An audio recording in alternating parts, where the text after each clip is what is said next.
vamos a ver el tema Shalom en el hogar. Nosotros tenemos un concepto, tenemos una idea de qué es la paz en nuestro hogar. Entonces, vamos a ir a lo largo de algunos pasajes durante todo este ciclo de conferencia, vamos a ir completando. Cuando nosotros hablamos del matrimonio, tenemos que entender que fue una decisión tomada, ¿sí? No estamos en México en 1700, 1600. Si no me equivoco, la mayoría, o más bien todos los que estamos casados aquí, decidimos casarnos, ¿sí? O sea, dijimos sí, acepto. Entonces, cuando en esa decisión nosotros nos equivocamos, no tenemos la oportunidad de decir, es que ustedes se han equivocado muchas veces, estoy seguro.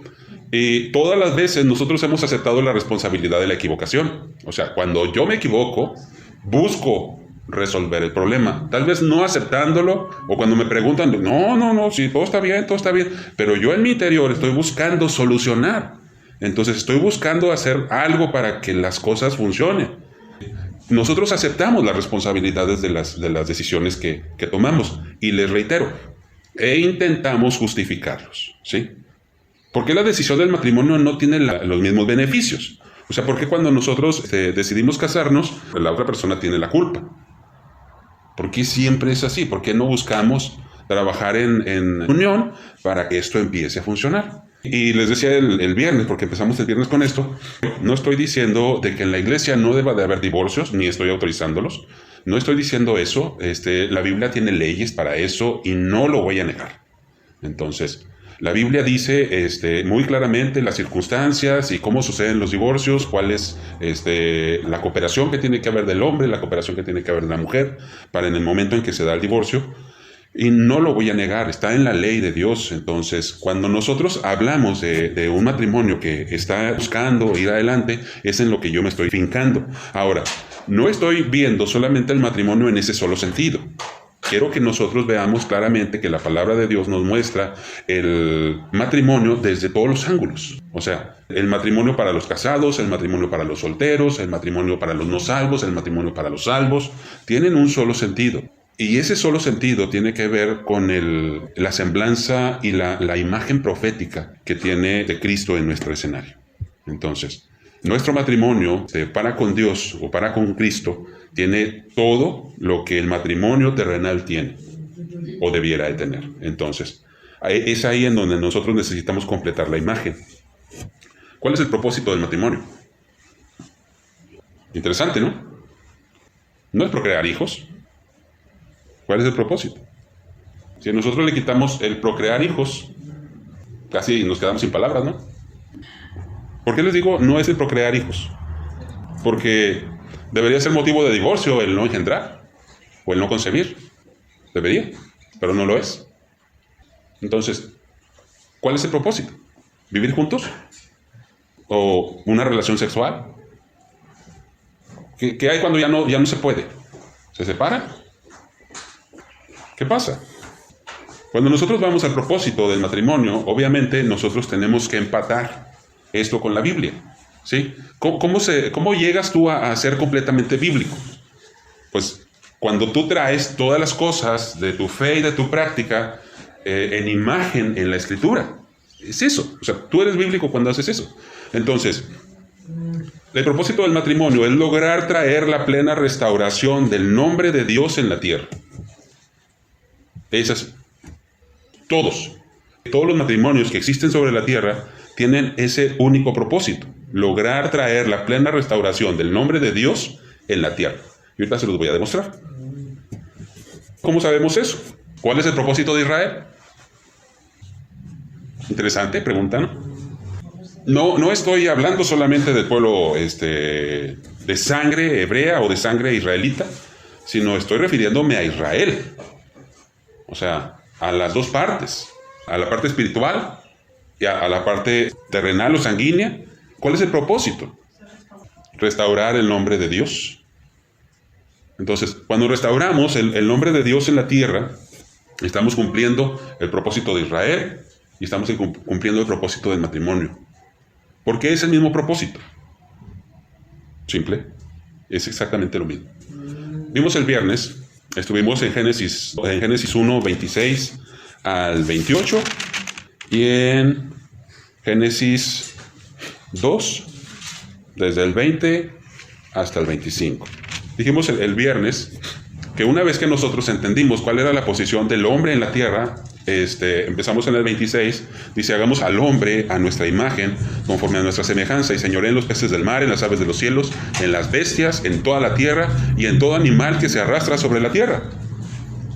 Y dijimos, ¿por qué dice hombre? Sí, ¿por qué dice hombre el texto, la traducción, si en el hebreo dice Adán? O Adán, con M. ¿Cómo tradujeron eso?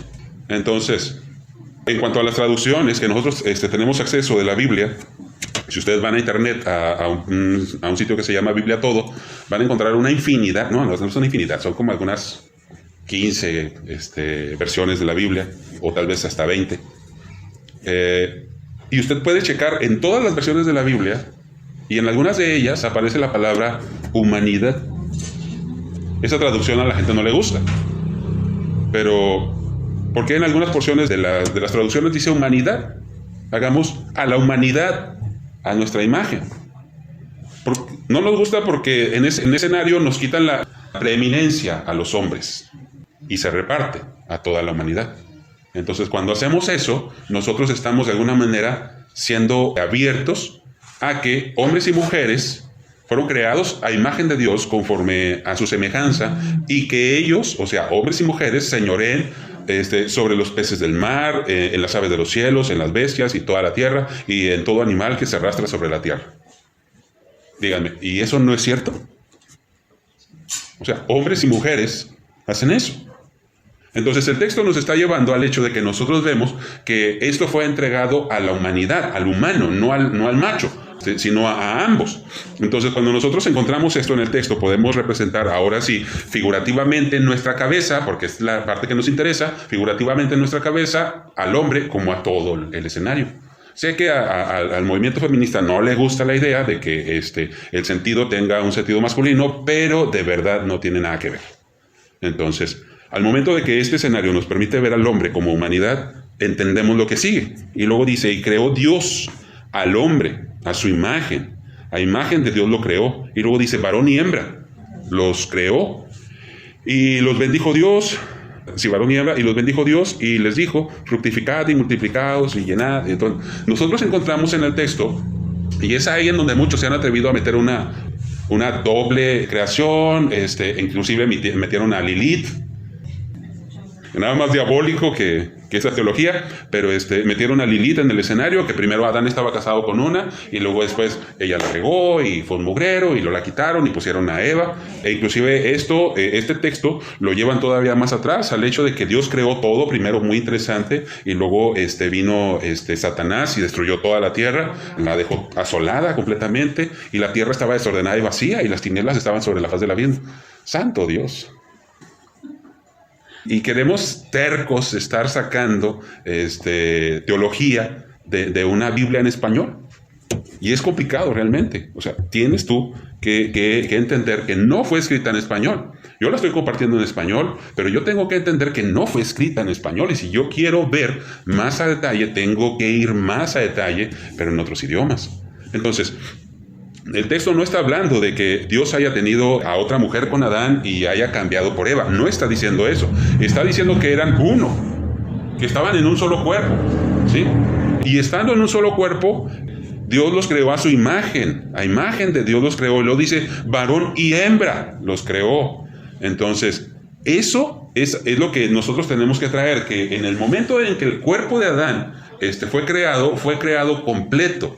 No andrógino, y con eso me estoy refiriendo al hecho de que haya tenido genitales masculinos y genitales femeninos, no andrógino, sino que estaba completo. Y en el momento en el que Dios lo hizo completo, lo bendijo de tal manera, y los bendijo y les dijo: fructificad y multiplicaos, llenad la tierra y sojuzgadla. Esa bendición estaba en Adán, o sea, en el humano, cuando era una sola pieza, cuando era un solo ser, esa bendición estuvo allí. Entonces, ¿qué nos dice eso? Que la bendición de fructificar y multiplicaos viene de esa unión.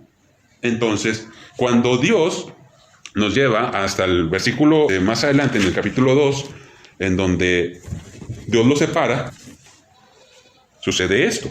Miren, versículo 20, y puso a Adán nombre a toda bestia y ave de los cielos y a todo ganado del campo, mas para Adán no se halló ayuda idónea para él. Entonces, la teología en donde meten a Lilith tiene inconsistencias, tanto en el versículo 1.1 como en el 2.20. No se halló ayuda idónea. Hubiera dicho, ya no estaba la ayuda idónea. Sí, entonces, de alguna manera, Adán, en su ser completo, en su ser shalom, no halló ayuda idónea. ¿Qué pasó? Entonces Jehová Dios hizo caer sueño profundo sobre Adán, y mientras éste dormía, tomó una de sus costillas y cerró la carne en su lugar. Y de la costilla que Jehová Dios tomó del hombre, hizo a una mujer y la trajo al hombre. Hizo una mujer, no dos. O sea, si el hombre necesitara dos, le hubiera sacado dos costillas. O de la costilla que le sacó, hubiera hecho dos. ¿Ustedes creen que ese es un problema para Dios? No. Lo que sí es un problema es la poligamia. Ese sí es un problema para Dios. Y usted me va a decir, hermano, pero en el Antiguo Testamento, y me va a decir Jacob, Abraham, David, a Salomón, y lo mencionamos. Entonces, usted me va a decir, pero ahí está. No. O sea, Dios en este origen empezó así. Si era el objetivo llenar la tierra y sojuzgarla, ¿no hubiera sido mejor que le hubiera dado 1000 esposas?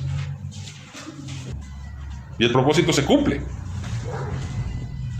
Pero no era por ese lado, no era por ese rumbo, sino que él quería hacer dos personas. Y esto tiene todo que ver en la Biblia. O sea, nosotros lo vemos en el Génesis y lo vemos como un matrimonio y lo vemos como muchas cosas, pero eso tiene todo que ver. En el momento en el que eran uno, Dios los separa, son dos. Y luego noten lo que dice más adelante. Dijo entonces a Adán, esto es ahora hueso de mis huesos y carne de mi carne. Esta será llamada varona, porque del varón fue tomada. Por tanto, dejará el hombre a su padre y a su madre y se unirá a su mujer y serán una sola carne. Una sola carne. Y esto tiene todo el sentido que nosotros tenemos del matrimonio. Pero nosotros tenemos que entender que era uno, y luego Dios los separa y luego se vuelven a unir para poder cumplir el propósito original de Dios. ¿Por qué? Porque Adán no podía hacerse el amor solo. No era una mata de maíz. La mata de maíz se fecunda a sí misma y ella misma da el elote. Pero eso es en el mundo vegetal. En el mundo de nosotros no suceden las cosas así. Entonces, cuando esto se dio en el medio del huerto, tenía una propagación tremenda por toda la Biblia. Y toda la Biblia habla de esto. Toda la Biblia habla de un matrimonio. Toda la Biblia tiene ese diseño. Hasta el final en Apocalipsis, todavía nosotros alcanzamos a leer, y el espíritu y la esposa dicen, ven. De nuevo, al final vuelve a suceder. Entonces, toda la Biblia, les vuelvo a reiterar, tiene ese sentido. Entonces, ¿cuál es el propósito del matrimonio? Traer la plena restauración del nombre de Dios a la tierra. ¡Wow! Miren, la simbología de la Biblia puede a veces pasar inadvertida porque nosotros leemos de corrido, pero tiene todo lo que Dios necesitaba. Cuando nosotros vemos la construcción del tabernáculo, vemos dos hombros en el diseño. Entonces, dos hombros sosteniendo un único tabernáculo. Dos cortinas en la puerta del tabernáculo. En la puerta aquella, nosotros encontrábamos dos cortinas que se tenían que abrir, una hacia un lado y otra hacia el otro lado. Dentro del lugar santísimo había, de nuevo, la misma conexión. El lugar en donde el lugar santísimo y el lugar santo eran dos partes, divididos ahora por una cortina de una sola pieza. No estaba dividida esta cortina, sino hasta después, cuando ya no hubo necesidad de esta. Entonces, el lugar santo y el lugar santísimo eran dos partes. Ahora, en el altar, o en la parte del lugar santo, había dos altares. Entonces, esos dos altares, cada uno, operaban de manera independiente, pero seguían siendo uno en un templo. Las tablas de piedra o las tablas de los mandamientos, ¿cuántas son? Son dos. 2 tablas. Y casualmente, no sé por qué, de manera histórica, las han diseñado como si fueran un corazón. O sea, redondeadas de arriba y cuadradas abajo. De manera que cuando se enlazan o se juntan, quedan las tablas así. No sé por qué tiene cara de corazón, pero siguen siendo 2. Díganme ustedes, ¿había necesidad de que fueran 2 en cuanto a las palabras que fueron escritas ahí? ¿No? Tal vez pudieron haber sido escritas por un lado y escritas por el otro. Y no había necesidad de que fueran 2. Con uno hubieran tenido, pero Dios pidió 2. Entonces, continúa la simbología. En la mesa de pan de la proposición había 2 pilas de pan. 2 pilas, pero juntas, que simbolizaban de alguna manera una sola pila de pan, pero eran 2. El sistema de ramas que ustedes ven en la menorá, para los que conocen la menorá, saben que la menorá se divide de un centro y luego salen 3 ramas y luego salen 3 ramas. Salen 3 ramas para cada lado y queda una en medio. ¿Por qué? ¿Por qué no era así como los candeleros que nosotros colgamos en el techo y que fueran las velas alrededor? ¿Por qué tiene que ser plano con uno en el centro y luego las 3 para cada lado? ¿Por qué? Porque siguen siendo 2. Siguen siendo 2. Entonces, 2 tapas cubriendo un solo pilar a lo largo de la pared exterior del atrio. Entonces, tenía que haber esas 2 tapas. En la parte de enfrente del templo había 2. Les decimos columnas, pero no sostienen a nada. Sí, eran capiteles, o pilares. Había una de un lado, otra de otro. En la parte del frente del templo de Salomón estaban esas 2 piezas. No eran cualquier columna. No era así como que, pues una columna X. La columna estaba preciosa, alta, y en la parte de arriba tenía un diseño como de este tamaño, así de grueso, en bronce, sólido, pesadísimo. Cuando Nabucodonosor se lleva esas piezas, dan cuenta de cuánto pesa y cuánto mide. Pero esas piezas que estaban sobre estas 2 columnas simbolizaban algo. Eran para algo. Nunca nos dimos cuenta para qué, pero eran para algo. Entonces simbolizaban 2 de nuevo. 2 querubines. Ustedes saben que el arca del pacto tenía 2 querubines, uno frente al otro, y en la parte de atrás, dicen algunos, en la parte de atrás las alas se topaban, y otros dicen que las 2 alas de los 2 ángeles se tocaban, pero seguían siendo 2. Entonces, ¿por qué el matrimonio es tan importante? Porque este es el momento en donde nosotros podemos retratar el intento del ser humano de regresar al Edén. Es así. Entonces, por eso el matrimonio es tan importante. Debe haber mucho respeto en cuanto a esta figura.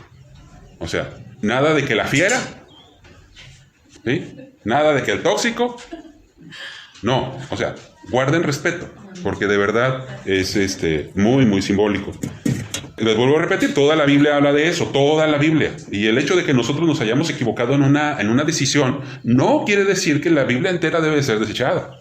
O sea, nosotros cargamos, si es que se equivocó usted, nosotros cargamos con nuestros errores y debemos de alguna manera seguir honrando lo que la palabra de Dios dice.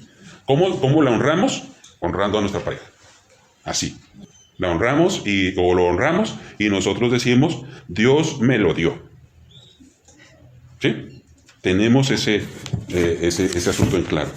Ahora, ¿por qué el intento de regresar al huerto? ¿Por qué queremos volver a una comunión en donde Dios se pasea con nosotros? ¿Por qué estamos buscando ausencia de pecado? ¿Por qué estamos buscando obediencia total a Dios? ¿Por qué? Porque de ahí de alguna manera venimos. Entonces, nosotros sabemos que estamos mal cuando no hacemos eso. Cuando no invitamos a Dios a nuestra casa, cuando no invitamos a Dios a nuestra vida, cuando nosotros deliberadamente desobedecemos a Dios, nosotros sabemos que estamos mal. Y tienen que venir cientos de predicadores a decirte que estás bien. Y aún así tu conciencia te ataca. ¿Por qué? Porque no es sabio ir en contra de la conciencia. La historia del hombre. Cuando nosotros vemos la historia del hombre, tiene el escenario en donde nosotros debemos de estar fincados de alguna manera. El Padre creó un ambiente para Adán y Eva. ¿Cuál era ese ambiente? Una sola estación. Ni frío ni calor. No llovía. ¿Sí? No llovía. ¿Por qué? Porque de entre el suelo brotaba la humedad que necesitaba. Entonces, si del suelo brota la humedad que requiere, entonces no necesitas la lluvia. No la necesitabas. Ahora, no había espinas. No había espinas, e inclusive los cuerpos de ellos estaban diseñados para vivir solamente con frutas y vegetales. Nada más. No necesitaban más. Los animales que estaban en el huerto también estaban hechos así. No necesitaban carne. Así fuese un león, no necesitaban carne. ¿Por qué? La muerte como tal no era necesaria. Inclusive cuando ustedes leen el Génesis adecuadamente, ustedes se van a dar cuenta de que no nos pidió comer animales. O sea, el alimento estaba en los árboles, en las plantas. Entonces, bueno, ellos estaban allí. Había Dios creado un ambiente perfecto para que ellos estuvieran. Luego ellos fueron puestos dentro de ese ambiente. O sea, Dios los puso allí.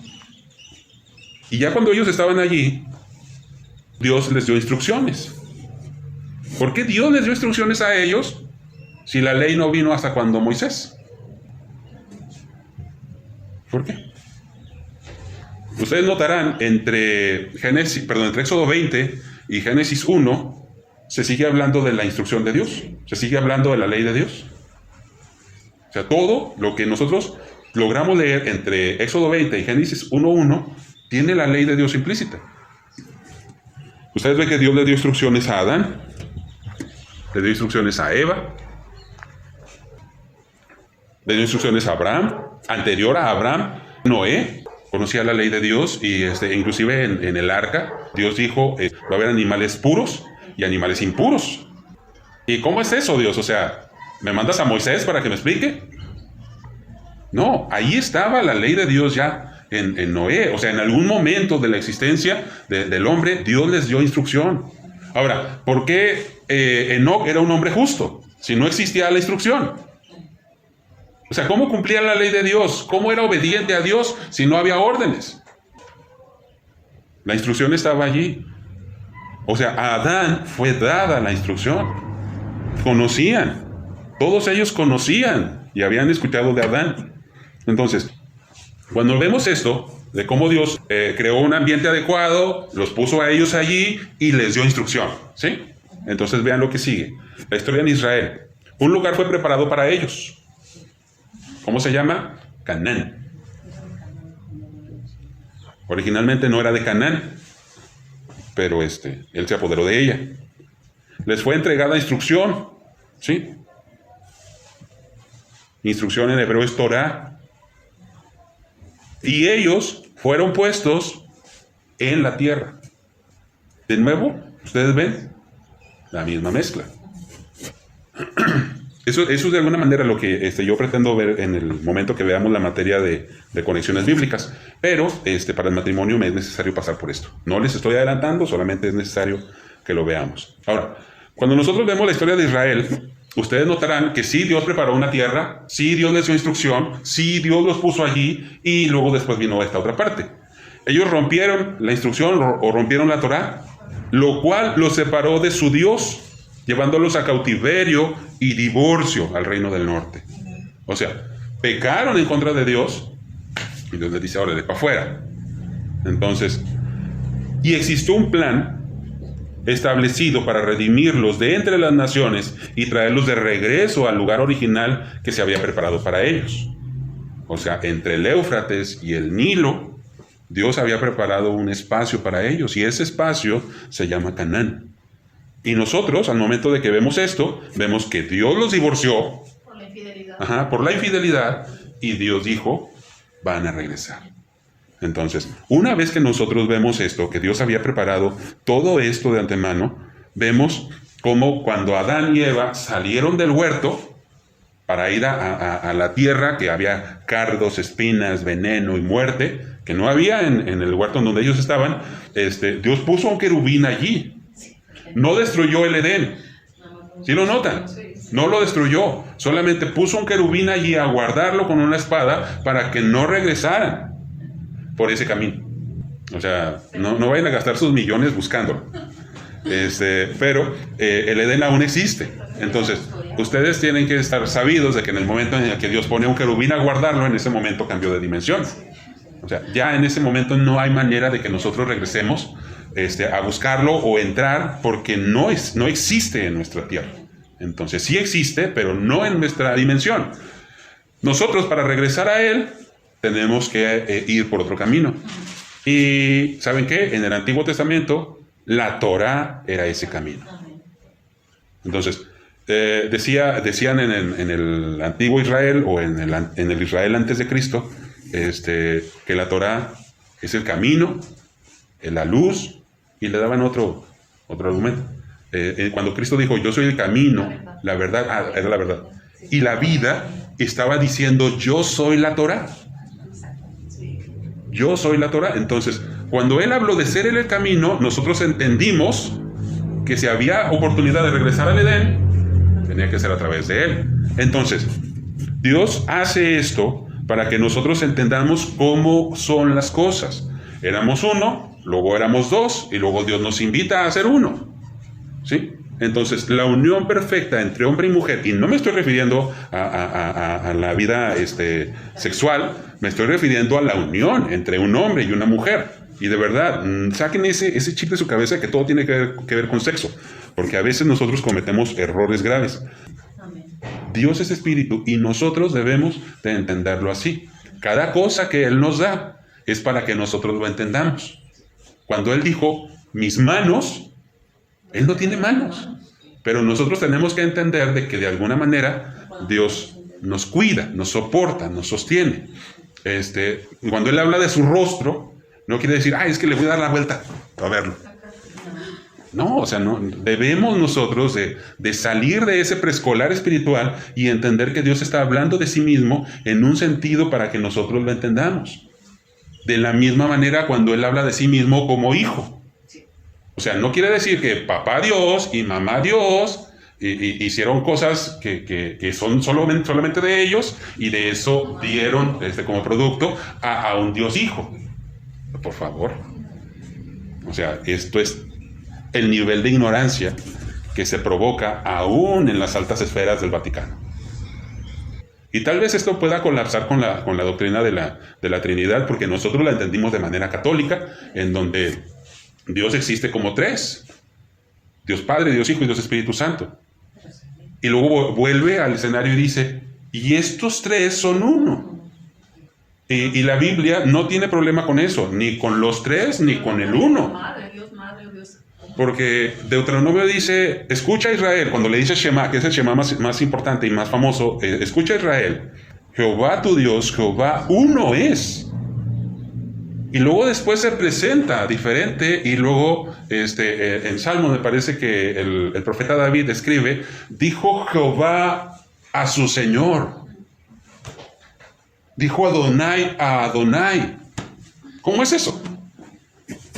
Entonces, el Jehová del Antiguo Testamento, el Yahweh del Antiguo Testamento, el Yahvé del Antiguo Testamento, el Yahová del Antiguo Testamento, el Adonai, el Elohim, él del Antiguo Testamento, es el mismo del Nuevo Testamento.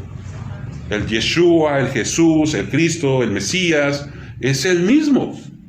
Pero ahora de manera terrenal, corpórea, para que nosotros lo pudiéramos ver y tocar, según lo que dicen los apóstoles.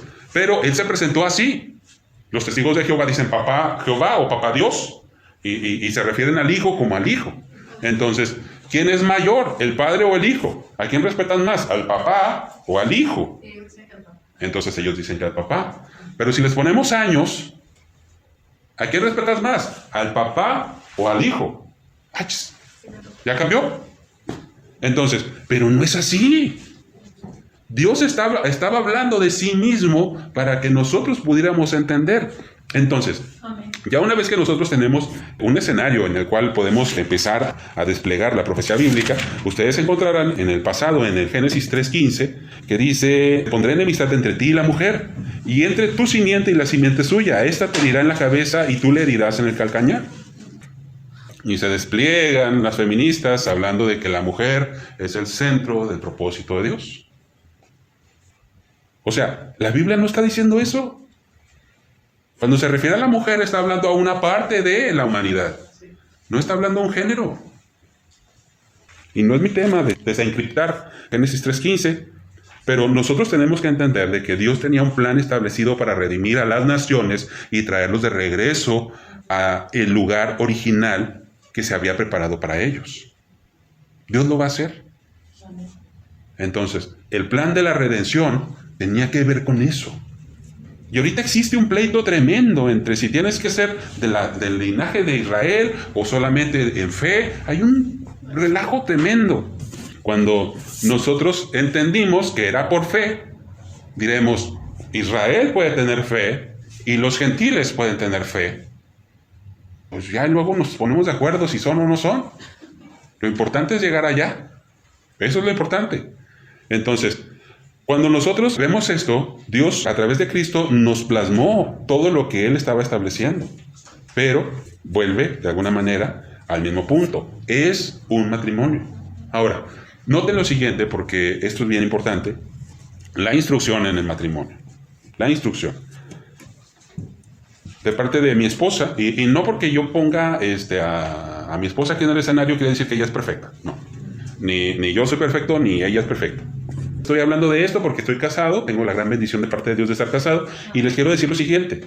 Hay Torah, o sea, hay instrucción de ella y hay instrucción mía. O sea, no quiere decir de que nada más mis chicharrones truenan, porque no como chicharrones, pero hay ciertas reglas en mi casa que son porque yo soy así. Hay otras reglas que son porque ella es así. Yo la respeto, ella me respeta, y por eso nunca nos han visto peleados. Sí peleamos, pero hay reglas aún para los pleitos. Discutimos, peleamos en ese rato, y ese asunto no es de nuestro matrimonio, no nos afecta, ya. Entonces, les digo esto porque cuando nosotros hablamos de Dios y nosotros, la gente piensa que ya no existe instrucción.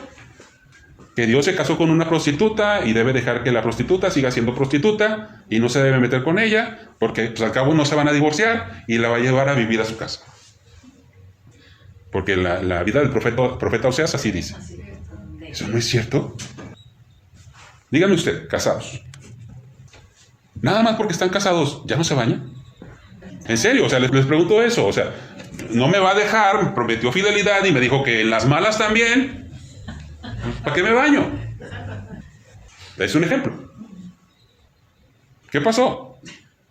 O sea, porque ya es mi esposa, no necesita cambiarse, no necesita traer ropa nueva, no necesita traer ropa limpia.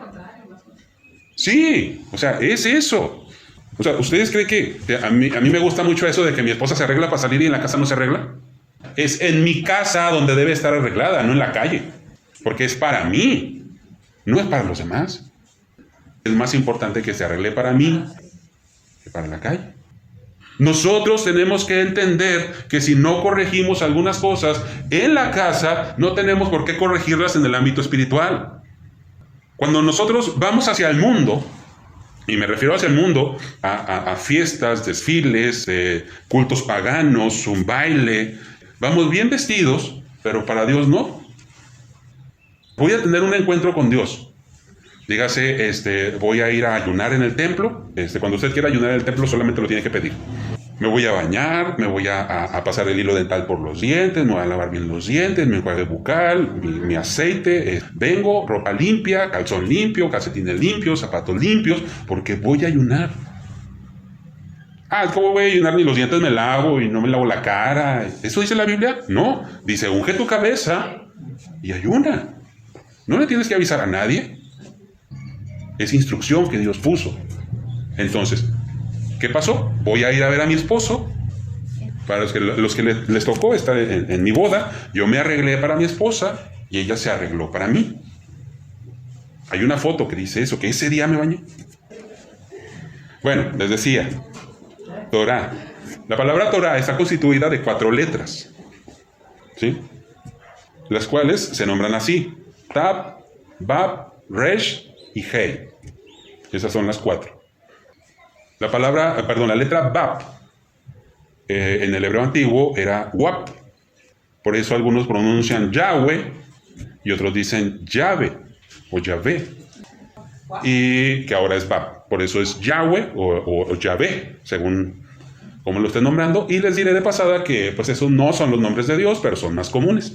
Entonces, no quiere decir de que tú estás pronunciando el nombre sagrado de Dios, es solamente que te estás acercando a la tradición de pronunciar su nombre. ¿Sí? Bueno, en cuanto a la numeración, les diré lo siguiente. Necesito llegar a un par de mandamientos y me los voy a llevar desde este punto. 4 letras que tienen un número para cada uno. Las letras en el alfabeto hebreo tienen un número asignado y cada una de ellas vale ciertos puntos. La palabra Tab vale 400 y no es un juego, no estoy jugando. No, la letra Tab tiene un valor de 400. La palabra Bab o Wab tiene un valor de 6. Resh tiene un valor de 200. Y Hei tiene un valor de 5. Lo suman y ¿cuánto da? 611. Sí. 400, 200, 6 y 5. ¿Sí? Son 611. ¿Cuántos mandamientos hay en la Biblia? No. 613. Entonces, ¿por qué la palabra Torah no corresponde en la numeración? Faltan 2. Y todos los rabinos y todos los profetas, todos los que conocieron la ley de Dios sabían eso. De que eran 613 mandamientos, pero sus letras solamente valían 611. Vaya usted a Mateo 20:40, por favor. 22:40. ¿Qué dice? Dice, de estos 2 mandamientos depende toda la ley y los profetas. Toda la ley y los profetas. No está agregándolos, porque ustedes los pueden encontrar en el Antiguo Testamento junto con los 611. Pero él está diciendo de que de esos 2 depende toda la ley y los profetas. O sea, de esos 2 penden 611 mandamientos. ¿Sí? Les vuelvo a decir, no está agregándolos. Ustedes los pueden hallar fácilmente en Deuteronomio. Pero cuando nosotros hablamos de que de ellos 2 pende toda la ley, estamos hablando de que 611 mandamientos penden de esos 2. Pero deben de entender cumplirlos, ¿sí? O sea, cuando usted cumple el amar a Dios por sobre todas las cosas, ¿qué estás diciendo? ¡Ay, yo siento bien bonito aquí! No estás diciendo yo siento bien bonito aquí. Estás diciendo yo no tengo problema en hacer lo que Él me diga. ¿Sí? O sea, ¿cómo amar a Dios por sobre todas las cosas? Si estoy amando más mi carnalidad. Y no, es que yo no puedo hacer eso. No lo siento hacerlo. La Biblia lo dice. No, pero es que ya es otro tiempo. Espérate, ¿estás tú diciendo que amas a Dios por sobre todas las cosas y no le puedes obedecer? El que diga que ame a Dios, ame también a su hermano. Y sigue. Ama a tu prójimo como a ti mismo. Entonces, si amo a mi prójimo como a mí mismo, toda la ley en torno a mis prójimos será cumplida. Toda. Entonces, cuando nosotros robamos, ¿qué dice la ley que suceda? La ley dice que si tú robas, tú tienes que restituir el daño, regresar lo que te robaste y dar esas 3 cosas o 4 cosas más. Entonces, ahí hay una regla en donde tú tienes que regresar el daño y restituirlo. Me robo una vaca, tengo que devolver otra vaca y 3 o 4 vacas. Entonces, al que tú le robes te va a decir, cuando quieras, ven y roba. Y no te va a odiar. Se las volteo.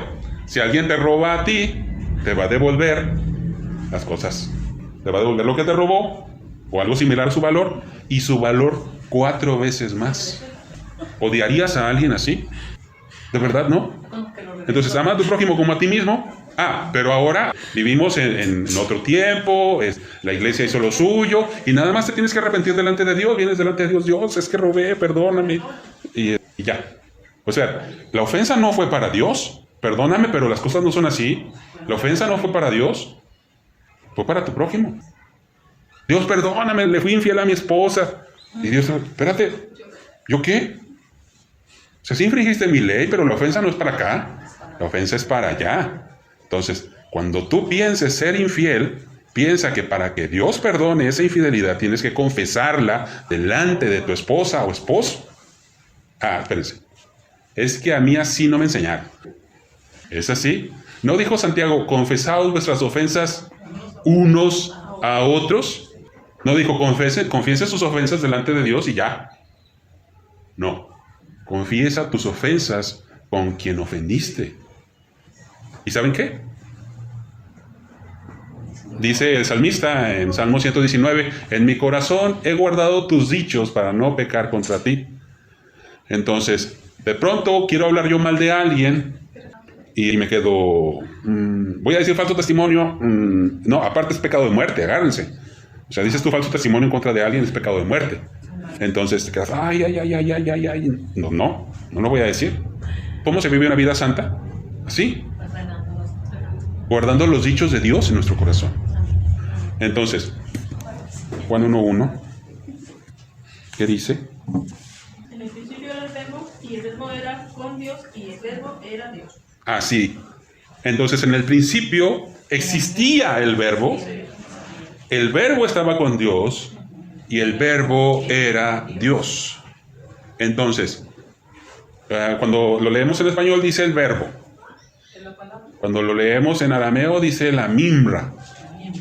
Cuando lo lees en griego dice logos. En hebreo no sé. Pero igual nosotros tenemos que entender que la exhalación de su palabra era eso. Y cuando nosotros venimos a Juan 1:1 nos dice que la exhalación de la palabra de ese ser era Dios. Entonces, cuando nosotros nos referimos al Hijo como al Verbo, sí es cierto. Era la exhalación de su palabra, o sea, era la Torá. Pasó la Torá, o sea, los 5 libros de la ley, y luego después nosotros vemos de este lado los otros que son los profetas y los escritos, y decimos, sí, todo el Antiguo Testamento era Él. Dicho en su lenguaje, el Tanaj, o sea, esas 3 cosas, era Él.